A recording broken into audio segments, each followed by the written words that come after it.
After the end of World War II, the world was split into two, East and West. This marked the beginning of the era called the Cold War.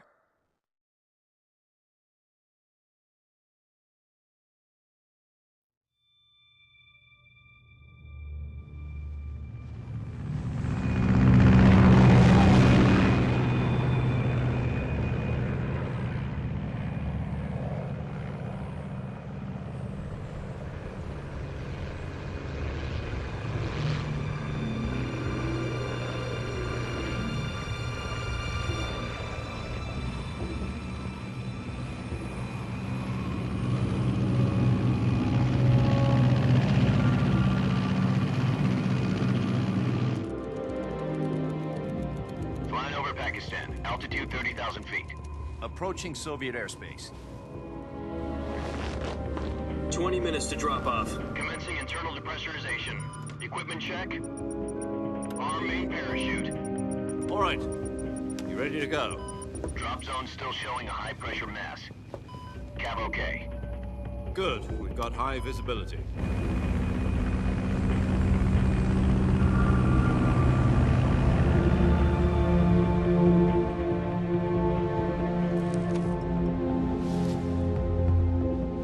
Put out that cigar. Connecting oxygen hose to interior connector. Put on your mask.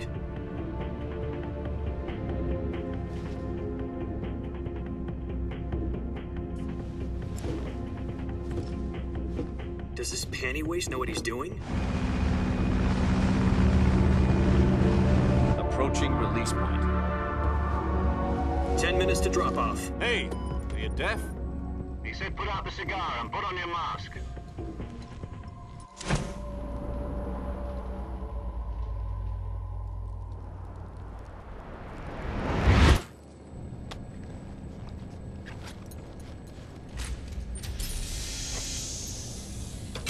Depressurization complete.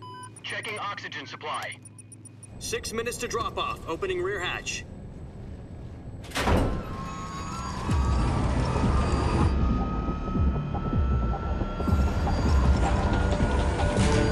Sunrise.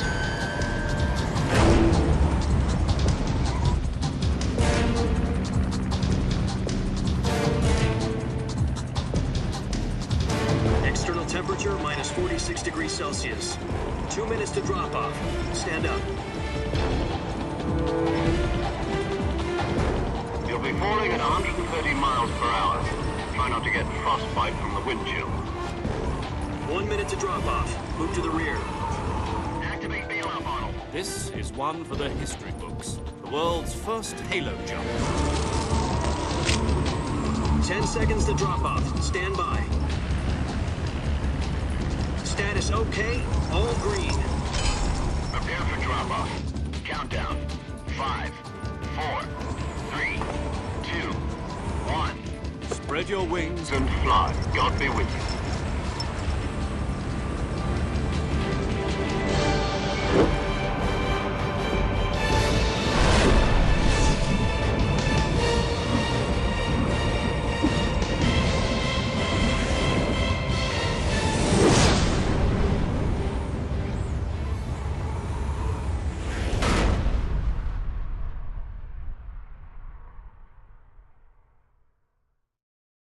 Jack, I've got some important news. The head of the CIA has finally given us the green light for the Virtuous mission. Virtual mission? No, the Virtuous mission. The future of our Fox unit depends on it. If it succeeds, we'll be officially organized into a unit. Virtuous mission? Sounds like some kind of initiation ritual. You know, don't get cocky. This isn't a training op. Right. So what exactly is this wonderful mission? Well, about 2 years ago, a certain Soviet scientist requested asylum in the West through one of our moles. His name is Nikolai Stepanovich Sokolov.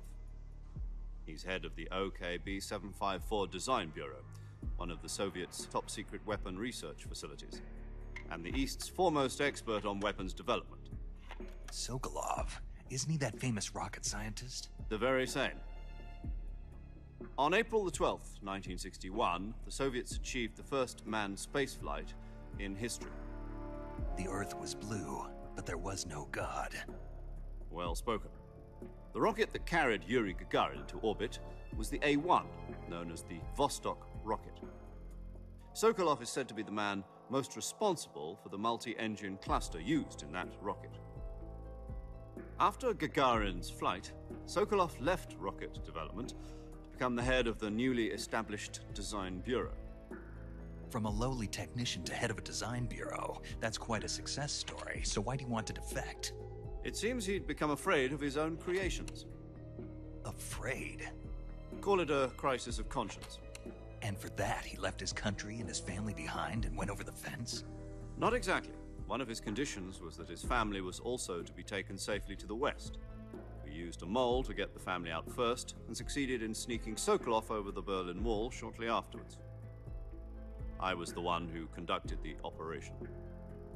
The security on the eastern side was still full of holes back then. Then what? We got Sokolov over in one piece, but the whole ordeal had left him exhausted, and we checked him into a hospital in West Berlin. It took him 2 weeks and more than 600 miles to get from the research facility in the Soviet Union to Berlin. He was in no condition to say anything coherent. And it was only a week later that we had something much bigger on our hands. The Cuban Missile Crisis.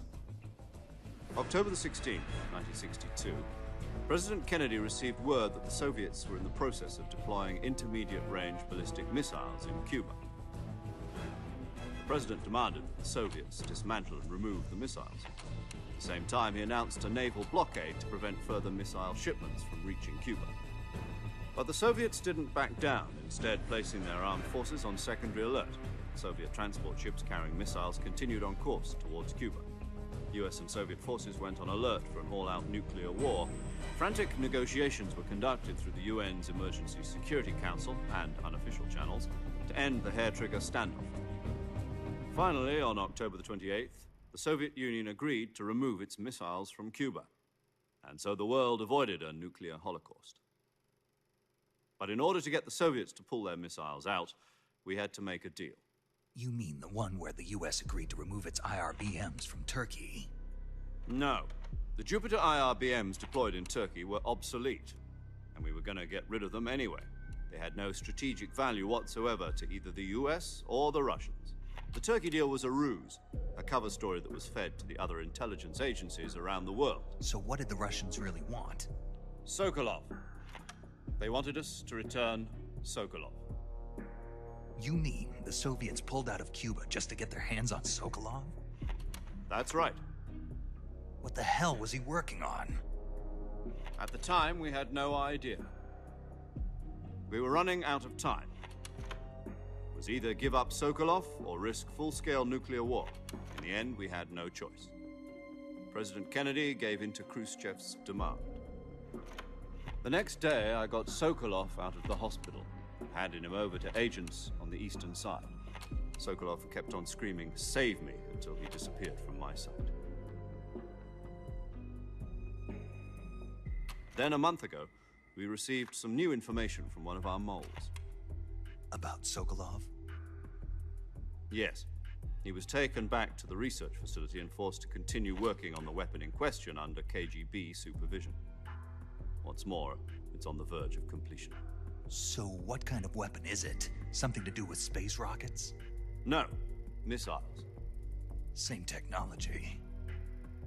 I guess you're right. We don't know the details, but it appears to be a new kind of nuclear device. For half a year now, the Soviets have been conducting frequent nuclear tests at Semipalatinsk. Something to do with the weapon, I assume. We're talking about a secret weapon so big that Khrushchev was ready to pull out of Cuba to get it back. Is Sokolov still in the facility? No. According to our intelligence, he's in Selinoyarsk, a place in the mountains about 3 miles to the west that's known as the Virgin Cliffs. The Virgin Cliffs. Nice name for a virtuous mission. They moved him there just recently. Why? Apparently, they're conducting a field test of the weapon, but it's our best chance to get him back. This mission would never have been possible if he was still in the research facility. This is our last chance. Sokolov must have known that too when he contacted us.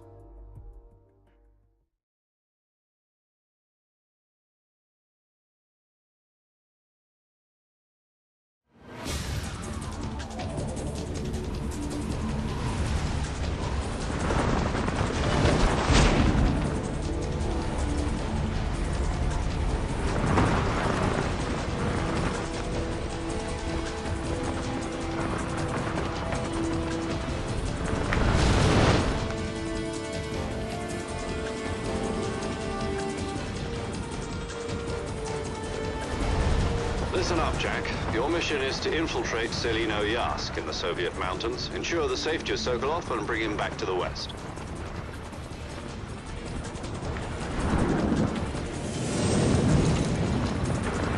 If we don't get Sokolov back before that weapon is complete, we'll be facing a major crisis. The clock is ticking.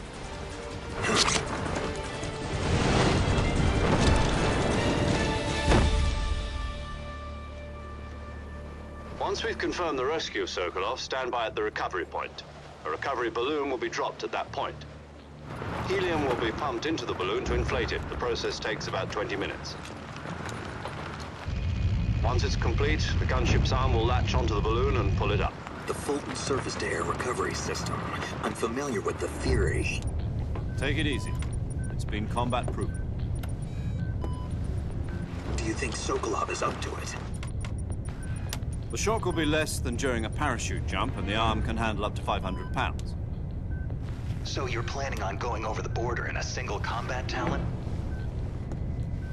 She's equipped with two 6-barrel 20mm Vulcan cannons, as well as two 40mm machine guns. Sounds like she could hold her own against a battalion of tanks. Even with the fuel in the reserve tank, we're facing a 4-hour time limit. If all goes well, it shouldn't take more than a few hours. Home in time for dinner. But if anything goes wrong, you'll be eating dinner, breakfast, and all the rest of your meals in the jungle.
Do you copy? You're already in enemy territory, and somebody might be listening in. From here on out, we'll be using code names to refer to each other. Your code name for this mission will be Naked Snake. I'll be referring to you as Snake from now on. You're not to mention your real name. Snake? What, you don't like snakes? What do you mean? Well, you've eaten one before, haven't you? In survival training. I'm glad to hear that. I don't know if I'd ever order one in a restaurant, but... Be careful, you might not have a choice. What about you, Major? What should I call you? Let's see. I'll be Tom. Call me Major Tom. This will be a sneaking mission. You must not be seen by the enemy. You must leave no trace of your presence. Is that clear? This kind of infiltration is the Fox unit's speciality. In other words, weapons and equipment are procured on site. That goes for food as well. You're completely naked, just as your name implies. Great. Now I see why you asked me if I like snakes. I suppose calling me Snake was your idea of a joke, too. No. There's a good reason for that. I'll tell you later when the time is right. Gotcha. Getting back to the subject, how exactly am I supposed to feed myself? You've been issued a knife and a tranquilizer gun. Use them to hunt for food. You'll also find some medical supplies in your backpack. Yeah, about the backpack. I lost it in a tree on the way down. I see. Well, you'd better go back and get it then. You know where it is? No problem. I can see it from here. It's stuck on a branch. To climb a tree, stand in front of a tree that's covered in ivy and press the action button. I'll be monitoring your progress over the radio. We can't risk violating Soviet airspace, but I'll be in the gunship. My frequency is 140.85. I'll give you a call if I need to talk to you. If you need to talk to me, use the send function. Okay, Snake, go get your backpack.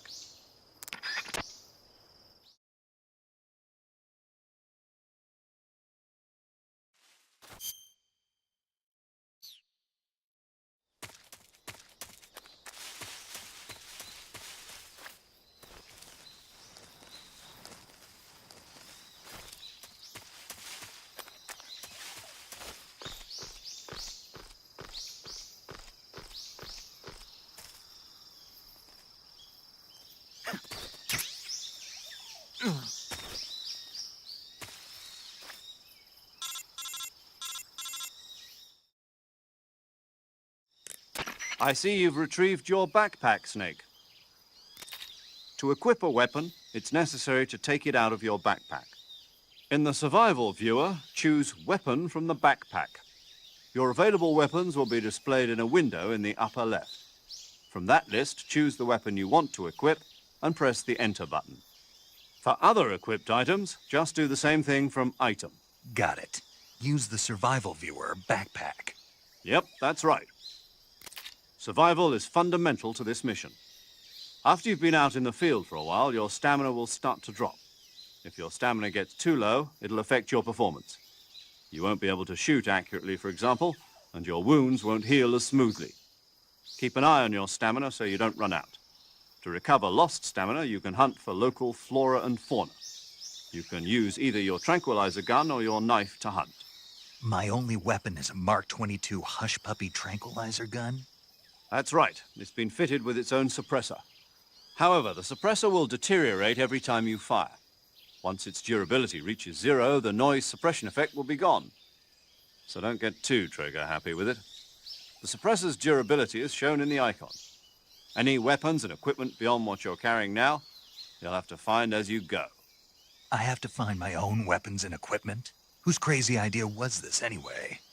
Solo covert actions are standard Fox operating procedure. You can't leave any traces of your presence. No weapons, equipment, footprints, sweat, or bodily waste. The same goes for bullets and cartridges, too. Your presence in enemy territory is already a violation of international conventions of warfare. There aren't supposed to be any American soldiers in Russia. It could spark an international incident. You can't let anyone see you. You can't let the enemy know you're there. This is a stealth mission. You're a ghost, Snake, in every sense of the word. And there'll be no rescue if you're captured. The military and US government will deny any involvement in the affair. Then I'll just have to take care of myself, huh? I'm afraid so. You've been given a fake death pill for that purpose. SIS guidelines stipulate that soldiers on covert ops like this one be issued a potassium cyanide capsule. Tape it to your body so you can take it when you need to. How generous of you. Use it if you're taken prisoner by the enemy. It'll send you into a state of false death for a short time. Fooling them into thinking that I'm really dead. So, how do I come back to life? Just take the revival pill. You mean that thing they put in my tooth before the mission? That's the one. But be careful. If you remain in a state of false death for too long, nothing will be able to bring you back. Remember that. I'll keep it in mind. You said this was a solo mission, right? Right. I guess that means I can't count on any reinforcements. Correct. The mission rests entirely in your hands. A real one-man army. Relax. There's a support team ready to back you up over the radio. Who? I'll introduce them to you. This time, survival is of utmost importance. The first member of the support team will be in charge of monitoring your physical condition, acting as a medic, so to speak, as well as recording your mission data. She's a member of Fox as well, and she's here on the gunship with me. She? Hello, Snake. I'm paramedic. Nice to meet you. Paramedic. As in a medic who comes in by parachute. Aren't you going to tell me your real name? Are you going to tell me yours, Mr. Snake? My name, huh? It's John Doe. And they call you Jack for short. You're a regular Captain Nemo. A name means nothing on the battlefield. After a week, no one has a name. What's your name? Jane Doe. Very funny. I wasn't joking, but I'll tell you my name only if you manage to make it back alive. My frequency is 145.73. She's also in charge of recording your mission data. Whenever you want to save, send a message over the reserved save frequency, 140.96. So saving lets me record my mission data. That's right. It also records the state of your health. Good to know. There's one more person I want to introduce you to, Snake. Huh? Speaking of snakes, you remember the boss, don't you? A legendary soldier and your mentor. Actually, it was the boss that got the DCI's authorization in the first place. She's going to be serving as Fox's mission advisor. The boss is? She also helped me plan this mission. She and I were at SAS together. Jack, is that you? How many years has it been? Boss? That's right. It's me. Oh. Talk to me. Let me hear your voice. It's been 5 years, 72 days, and 18 hours. You've lost weight. You can tell just by the sound of my voice. Of course I can. I know all about you. Really? Well, I don't know anything about you. What's that supposed to mean?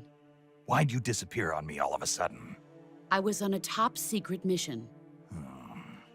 You didn't need me anymore. But there were still so many things I wanted you to teach me. No, I taught you everything you needed to know about fighting techniques. I taught you all I could. The rest you needed to learn on your own.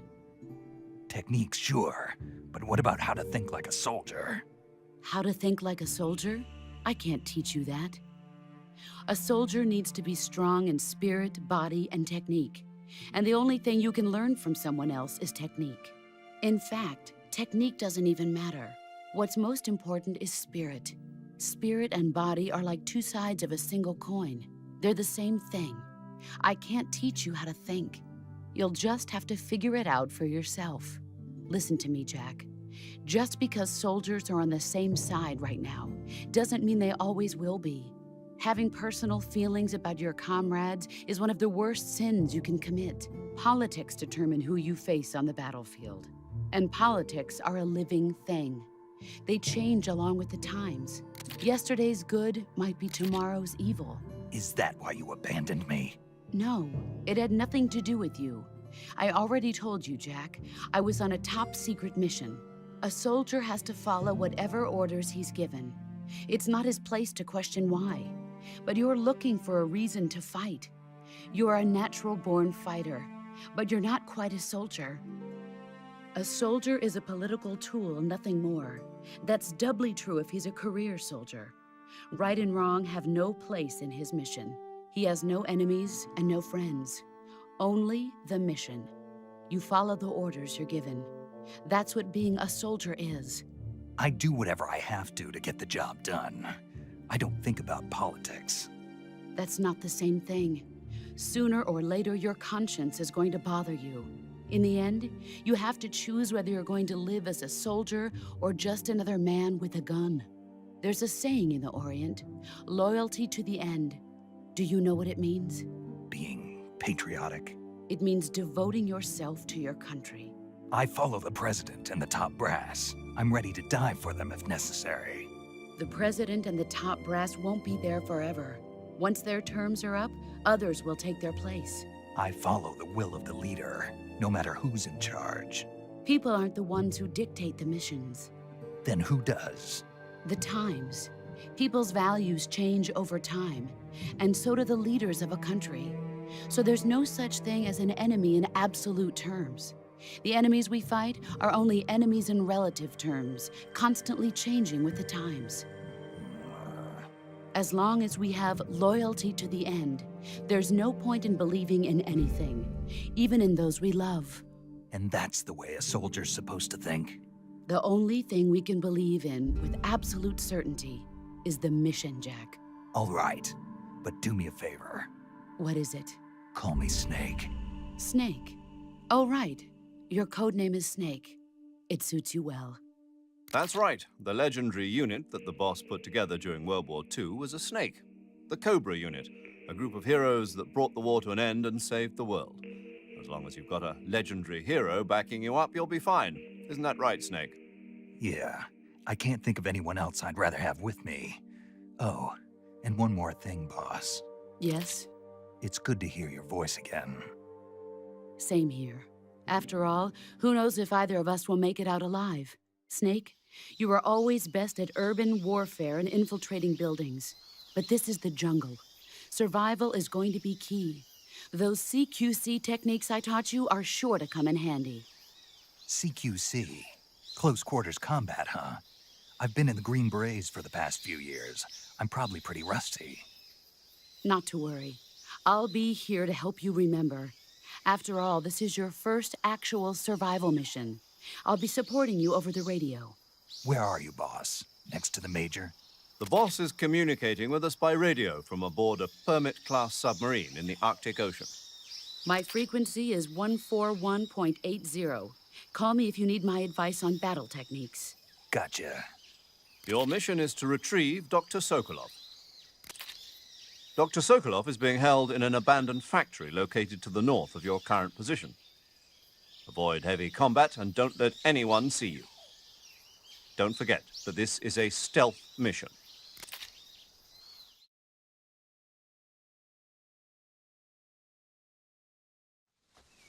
Snake, try to remember some of the basics of CQC.